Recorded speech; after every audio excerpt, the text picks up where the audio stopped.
দাদা, শুনলাম নাকি বজবজ থেকে চড়িয়ালের রাস্তা করুণ অবস্থা। হ্যাঁ, ওই হালকা ফুলকা তাপ্পি দিয়ে হচ্ছে ব্যবস্থা। অনেক লোক নাকি পড়ছে ঝরছে, তা পড়ে গেলে কেউ ধরে না। হ্যাঁ, ধরে বই কি, ওই পাঁচের পল্লী আর চড়িয়ালের মোড়টা এর চেয়ে বেশি পারে না।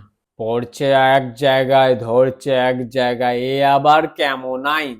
হ্যাঁ, ওই রাস্তায় যাওয়ার আগে চেক করে নেয় হেলমেট আছে কিনা, না হলে 1000 টাকা ফাইন।